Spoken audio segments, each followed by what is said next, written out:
This is Monica Wofford. She is a leadership development expert. And what we talked about before heading to the break, because it is our Workers Wanted Wednesday, as we call it here, people who get a promotion, who's going to say no to it, right? Who wants to say no to a promotion? But what about if you're not really ready for it? Maybe you're on the side of who has to take the orders, or you're getting the promotion. So welcome in, by the way. Thank you very much. Thank you. It's breaking news for those who are looking for a position, and also those who are in a position where someone was promoted but wasn't prepared. So it can go in either direction, but we've got some great tips to share, so they'll be a little more ready and also prepared. Okay, well, let's get right into it then. Tell us what the tips are, you know, and I guess how, it's usually easy for the employees to spot maybe when somebody's not prepared for it, but it's got to be hard for the person getting into that role, because especially in today's economy, you don't want to turn down the job.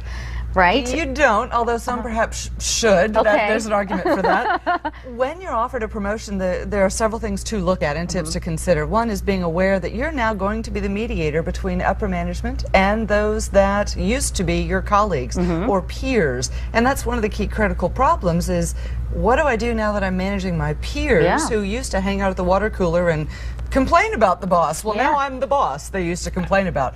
So being prepared to understand that mediation role, then also understanding a little bit of emotional intelligence, which we're starting to see a resurgence of. Who are you leading? Who are the people that you'll be communicating with? How do they communicate, and what do they need in the way of motivation, recognition, confidence building? And then that final tip would be to monitor very carefully the voices in your head. The many that can be in there, right? The many that can be in there, yes.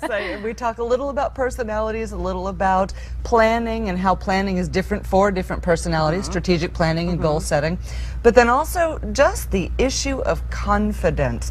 And when you're newly promoted, particularly if they used to be your peers, there's the wonder of, gosh, do they still like me? Or if so-and-so doesn't do their job, does that mean I didn't lead well, or I didn't communicate well? So the voices in your head can be reasonably difficult to deal with. And you know, you talk about confidence. How do you build that self-esteem too? You know, especially if you're feeling kind of meek and weak at the beginning and you're scared to take that approach. You know, how do you build that inside?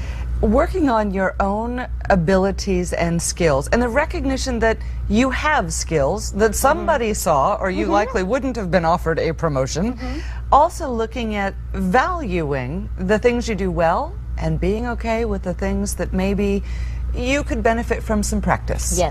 The things that you struggle with, the things that, gosh, you wish you could do better on. Yeah, good point. And before we leave, I do want to point out your book here, Make Difficult People Disappear. A skill all by itself. It is. And the title is just so telling. It's how to deal with stressful behavior and eliminate conflict. Where can people get this book? Absolutely. On contagiouscompanies.com or MakeDifficultPeopleDisappear.com. And Amazon, anywhere books are sold. The course transition from buddy to boss came from this class.